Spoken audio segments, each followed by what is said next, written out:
What's up, guys, and welcome back to Earth Zero. I'm your host, Black Nick, and thank you so much for tuning in, guys. Guys, I'm here.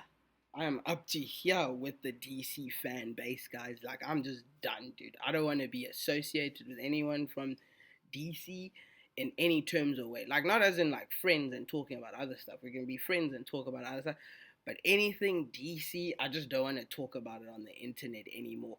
The DC fan base has started making me like dislike certain things from DC, dude. And it's just like it's bad, dude. It's like toxic, bro. It's just like it's always the energy around movies and cinemas and stuff that enhance it and also encourage these directors to make better content. But when you just trash on all of it, it lands up going to the gutter even more, dude, because the fan base itself is split, dude. Half the people are saying they want the DCU back and the Man of Steel 2. The other half are like, no, we need to start again. But the main fact is that Warner Bros. Started again. They didn't see any profits. They didn't see any good coming out of the DCU. And it was in shambles, dude. And part of that was their problem of making the wrong decisions as well. And part of it was also Zack Snyder writing like a piece of crap, dude. He was writing nonsense, dude. Anyway, we'll get to all of that later. But my main thing about like Marvel is that people complain about shills. They say shills in Marvel.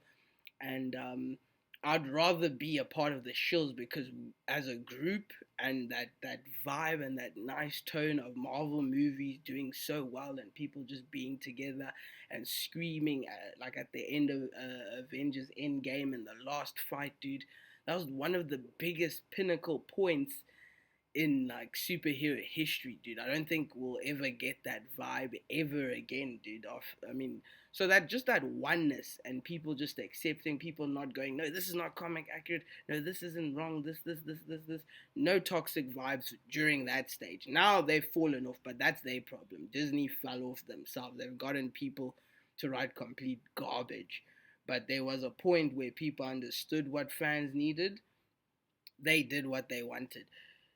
In DC, I don't even think Warner Bros. Can understand what fans want, dude, because half of them want the DCEU being in shambles and want the dark tones and the tones that actually originally, for the beginning of DC, when the DC universe was established, Superman, all of that, it never started off with those dark tones. And Man of Steel already up front, you could just already tell the tone is like, gritty.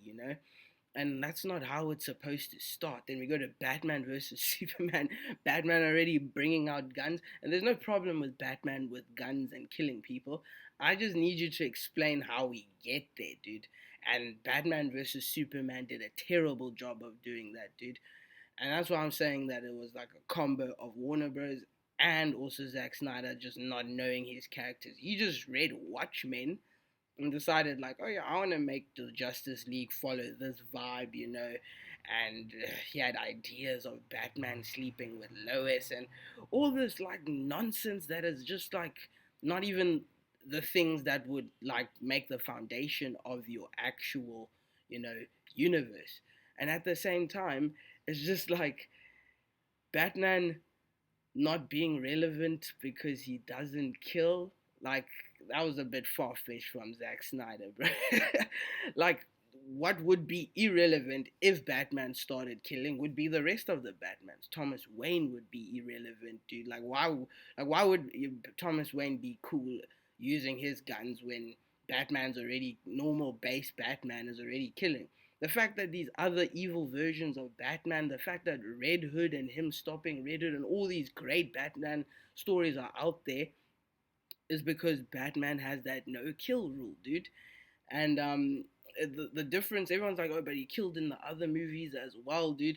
But there was like no intentions. Like you can just tell in the movie, like he's just trying to get to the villain that he needs to catch, and people end up exploding. And that's what Zack Snyder was trying to say about his in previous interviews when they asked him about that, and he's like, he doesn't see him deliberately killing. It's more like they're associated with something that will kill him. Like, yo, I bump your car, then your car rolls over, explodes. It's like unlucky. I have a mission to kind of do, which we've seen Robert Pattinson do, which we've seen the Dark Knights do, or whatever. But no, we saw that guy kick some grenade into someone, throw a freaking whole barrel, and crush someone's head against the wall, bro. Freaking gun down a whole car with like freaking thick ass missile bullets until the car was pieces, dude. Like whoever's in there, that stuff's going straight through them. They are dead. There was like deliberate death in there, and he deliberately also wanted to kill Superman until he heard that garbage Martha stuff, bro. But at the end of the day, like Zack Snyder doesn't know how to write or establish his characters. And Rebel Moon Part 1 and Part 2 prove that. And that's your own universe of characters, bro. That's your own universe, your own story.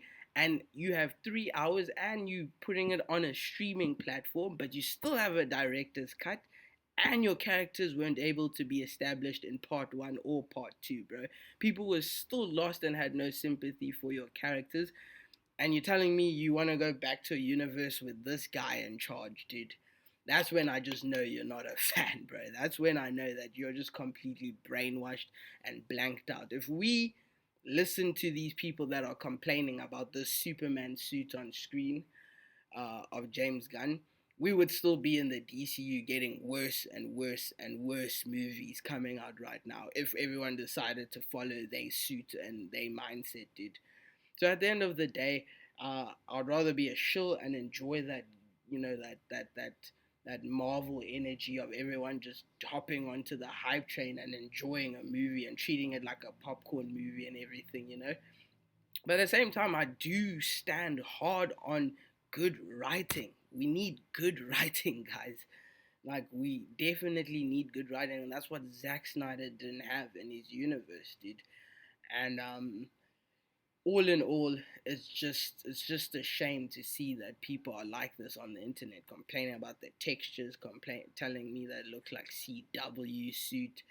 I already showed you an example earlier on of the CW suit that it's supposed to look like, and that looks worse, and people were fine with it because, oh yeah, no, it's CW standards. But this comparison between a world that's dead is just like, it just makes no sense to me, dude. Like, let James Gunn cook. Wait for a teaser, wait for a trailer. But nope. Instead, we want to cry, we want to whine, we want to put that hate energy into these movies so that it flops, hoping that they can come out and be like, you see, this world flopped. You should have stayed with the DCEU. Meanwhile, the DCEU was flopping. It was in shambles, dude. And after watching that Flash movie, even that Flash movie wouldn't have saved it, dude.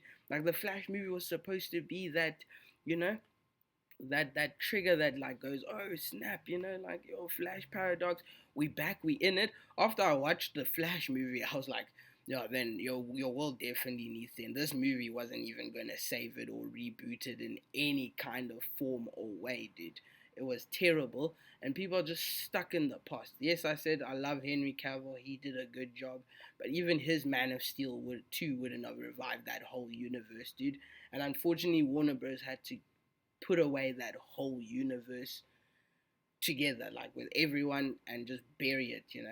And Henry Cavill had to go with the rest of the crew, unfortunately. It would be unfair if we only just kept Henry Cavill for his movie, as much as we wanted Man of Steel too, but it's not happening. They're working on other movies, and for us to be fighting for Man of Steel 2, you're telling me you want them to start another 5 years of production and shooting and stuff just so you can get Man of Steel 2, bro.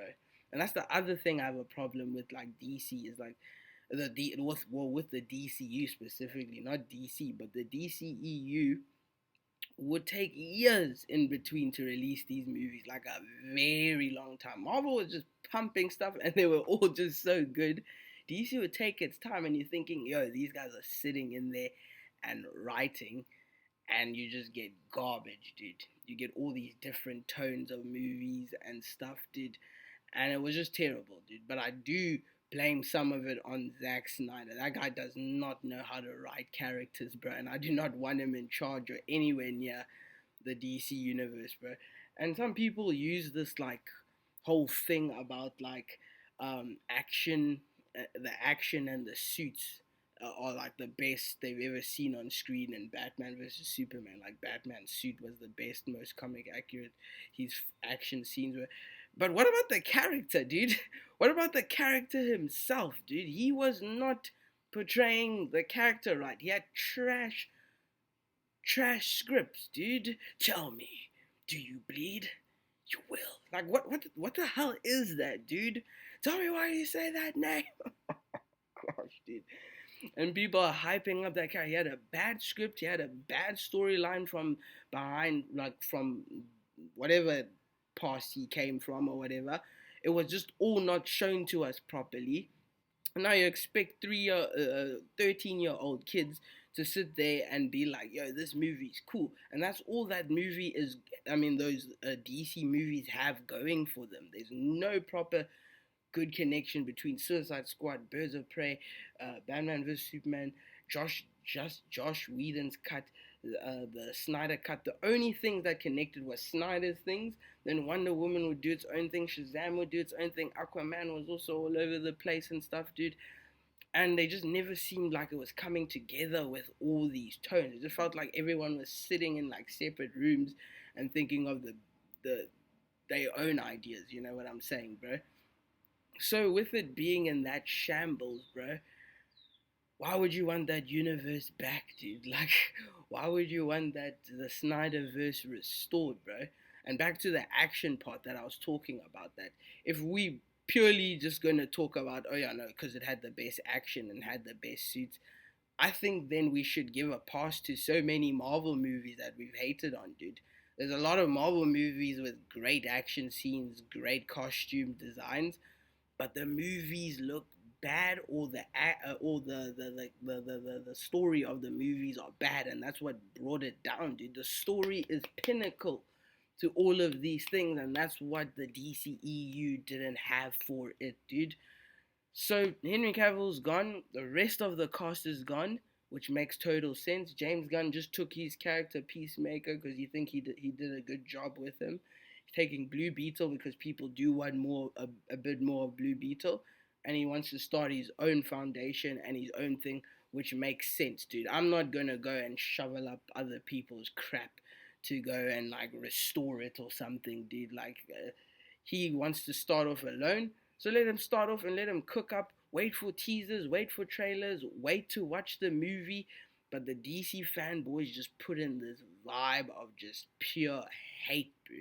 Always hate, always toxicness, always know if it's not Snyder, then we're just gonna hate on it. We're just gonna hate on it. I don't care if the suit even looks cool. They're just blinded by Snyder, dude. Like they wouldn't even know comic accurate at this point, even if it was comic accurate, dude. They'll just like crap on it the whole time, dude.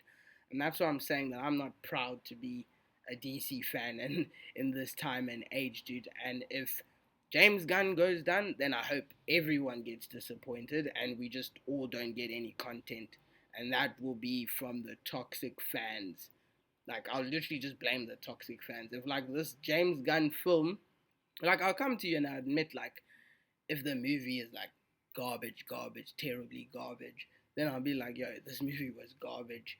And I'll be like, okay, shop, like, the universe needs to go downhill. But if I see positive reviews and then I just see a bunch of, like, a minority of negative reviews, and then the movie does badly in like the box office or some crap like that, and people start using the box office to make it seem like it's a bad movie, because some people even use the box office to make Batman versus Superman look like it's a good movie, bro. And I was like, bro, who in their right mind wouldn't want to go see Superman and Batman in a live action film together for the first time? That's why it made money, dude. Not because the movie was good or it had good word of mouth. You can go listen and see the reviews from back then, years ago. Just type in Batman vs. Superman review and go look at the reviews that came out when that movie came out, and you'll see how many people said it was garbage. Metacritic called it, audience and Metacritic also called it garbage. Well, not Metacritic, Rotten Tomatoes garbage, IMDb garbage from the audience, you know. all YouTubers also called it garbage, dude. Like I don't even need to explain myself, dude. It was like literally the fan base split at the that point of DCEU, bro. So at the end of the day, don't look at the cash numbers, dude. The cash numbers will not tell if a movie is good or not, dude. It's literally just the vibe and how people are drawn towards. If people are interested, they'll be interested. And like I said, you have two characters that are the world's most well-known superheroes being on screen together. Why wouldn't that movie do well? Then we landed up with Flash Paradox, the movie, and that movie didn't do well at all, bro. And people were hyped when they saw the trailer. The internet was blowing up hearing Michael Keaton and what. That movie landed up even flopping, dude. And most people would say that that movie wasn't terrible, but Ezra Miller was just terrible. And it was a very decent, average kind of movie or whatever. But at the end of the day, I just think certain characters in that movie did well, like Keaton and Supergirl, and it didn't deserve the hate that it did, but it did. It did. So just because people didn't see it and it got 200 million or didn't even make past its profit point, does that mean it was a bad movie? That's what I'm saying to you guys. Like, don't put in money on it, dude. Money doesn't prove anything. So sometimes people just ignore everyone and want to actually go see the movie because it has two of their favorite heroes in it, or not, dude. So I'll be able to see with James Gunn, and from like all these examples I told you, I'll be able to tell if people are just hating on this movie for the sake of it, dude. For the sake of the hate and all the vibes that we're getting now, I'll be able to tell. And if that is the fact and the reason that like these haters are just putting out that vibe there that this movie should flop, no one must see it, kind of thing. Henry Cavill is the best. We're gonna boycott you because we want Henry Cavill back. We want our DCEU back. Then I pray that everyone just gets nothing out of it, dude. No more James Gunn, no DCU, no DC at all, dude. Fans must just suffer, dude. They must just suffer and get consequences for their actions, bro. Because there's nothing wrong with this bloody suit, dude. The suit makes sense. The suit looks fine. Not the greatest, but the suit looks fine. So grow up, Snyder fans. Your director is already in shambles with his own universe of a movie. And we don't want to go back to that, and we don't want him near DC anymore. So grow up, stop whining, wait for trailers to come. Otherwise, you're going to destroy something that you love by yourself, dude. End of story.